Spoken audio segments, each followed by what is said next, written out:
నేను నా యొక్క స్టోరీ చెప్పట్లేదు అధ్యక్ష. నిన్న డీజీపీ జితేందర్ గారు వారి యొక్క రిపోర్ట్ని ఇతర అధికారులతో ప్రవేశపెట్టిన దాని రిపోర్ట్ను మాత్రమే నేను ఇక్కడ ఉదాహరిస్తున్నా తప్ప ఇది బీఆర్ఎస్ స్టోరీ కాదు, పలరాజేశ్వరి స్టోరీ కాదు అధ్యక్ష. వారే చెప్పిండ్రు దరిదాపుగా 13.75% మహిళల మీద నేరాలు పెరిగినాయి.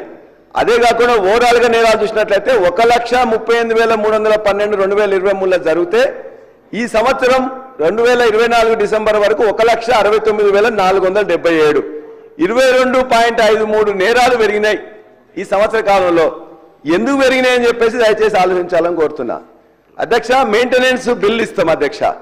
నెలకు మన యొక్క పోలీస్ స్టేషన్స్ రన్ చేయడానికి 25,000, 50,000, 75,000 అని 5 నెలల నుంచి లేకపోతే ఆ పోలీస్ స్టేషన్లో ఉన్న వాళ్ళందరూ కూడా ఎవరైనా కంప్లైంట్ చేయడానికి వస్తే చాలు వాళ్ళతోనే పెన్నులు, పేపర్లు, అదేవిధంగా పేపర్ ఇవన్నీ కూడా 2014 కంటే ముందు ఏ విధంగా పోలీస్ వ్యవస్థ ఉందో మళ్ళా వెనక్కి వెళ్ళిపోయింది అధ్యక్ష.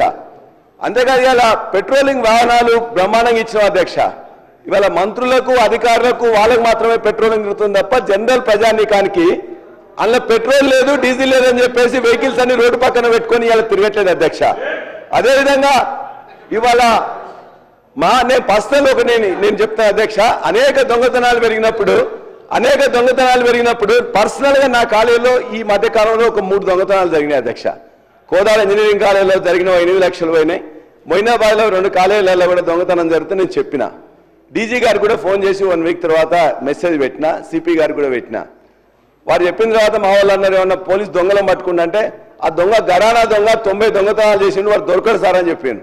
మేము మొత్తం కూడా ఆ వీడియోలన్నీ తీసుకుపోయి వారికి ఇచ్చిన తర్వాత చివరికి పట్టుకున్న తర్వాత మొత్తం మీద 90 దొంగతనాలు చేసిందని అతను ప్రభాకర్ అనే దొంగను పట్టుకున్నారు. కానీ ఒక చిల్లి కూడా మొత్తం కూడా రికవరీ చేయలేదు అధ్యక్ష. ఇంకో విషయంలో కూడా ఒక చీటర్ వచ్చి ఏదో కన్సల్ట్ ఇస్తానంటే 15 లక్షల రూపాయలు ఇచ్చినాం అధ్యక్ష.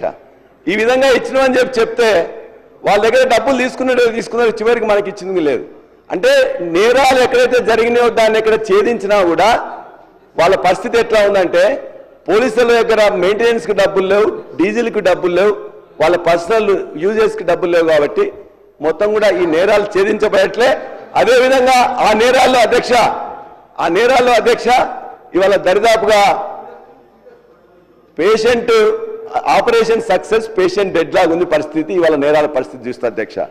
అంతేగా అధ్యక్ష ఇవాళ పొలిటికల్గా రాజకీయ నాయకులను, కార్యకర్తలను భయపెట్టాలనే దగ్గరికి వచ్చి ఇవాళ ఒక 3-4 కారణాలు ఉన్నాయి అధ్యక్ష.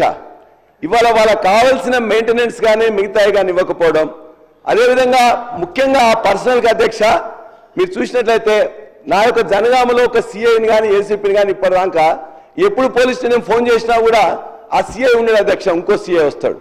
రాష్ట్రంలో ఉండే అనేక పోలీస్ ఆఫీసర్లు ఎవరు కూడా 3-4 నెలల కంటే లేదు అధ్యక్ష. మీరు కూడా చూస్తారు ఒక జీవో వచ్చినట్లయితే ఆల్మోస్ట్ ఒక మ్యూజికల్ చైర్ లాగా వాళ్ళతో ఆడుకుంటున్నారు అధ్యక్ష.